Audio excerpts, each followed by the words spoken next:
right there. Oh, so hi. There, go Johanna, leap!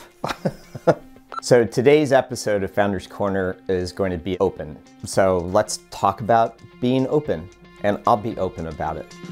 We view ourselves in partnership with our customers. We're successful when you're all successful. Our job is to basically build technology that all of our customers can benefit from.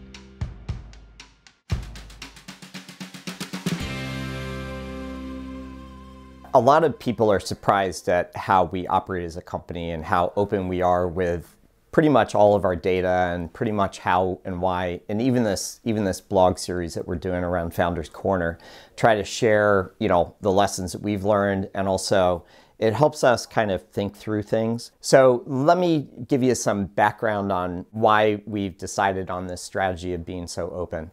So one is, kind of growing up as a kid and parent lessons of it's a whole lot easier to be open and tell the truth than to try to tell different stories to different people, because you'll get a whole lot less confused in life.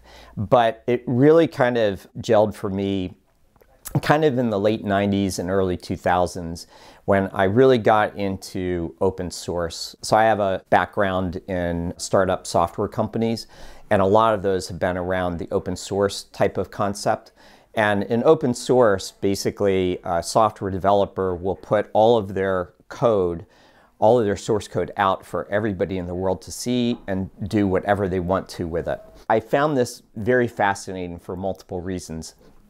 One is that people that are willing to be open are typically somewhat competent and self-assured.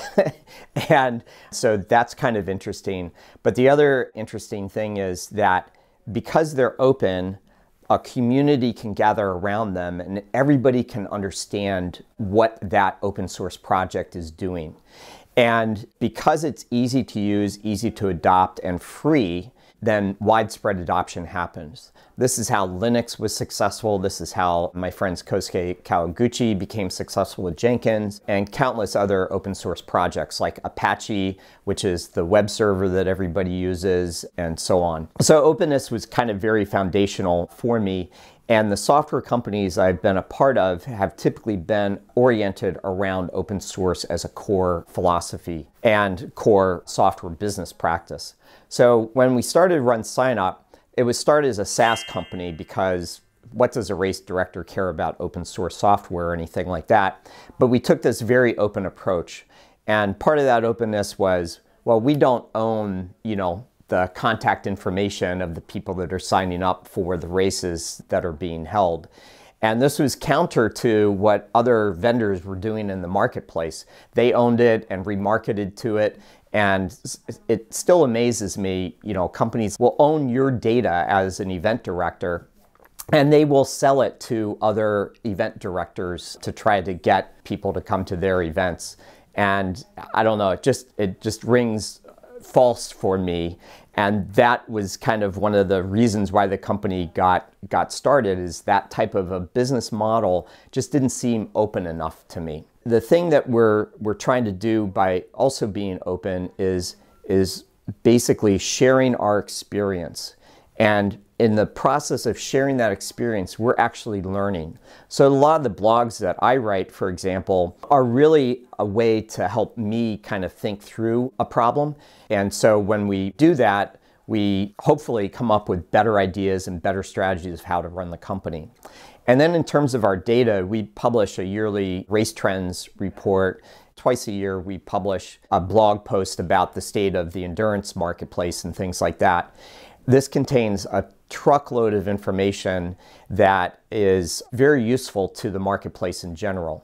And what that does for us is it actually helps us get visibility in the overall market. It helps us be more credible in the marketplace and attract new customers to us.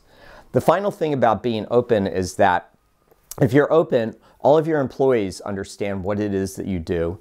All of your customers understand what it is that you do. And to the extent that they believe in that, then they can be proponents of that to other potential customers. And that is a foundational point of how we've actually grown as a company, is just by being open. Our customers feel comfortable in recommending us to their friends, and that openness has served us well. So we're going to continue to be open. Sometimes you may see us being fools or something like that, but we'll be open about it. When we make mistakes, when our servers go down, we'll tell you about it. And when we're successful, we'll also maybe brag a little bit too. So subscribe if you want to see more of these Founder Corner episodes, and we'll try to keep putting them out, and hopefully they'll be useful for you.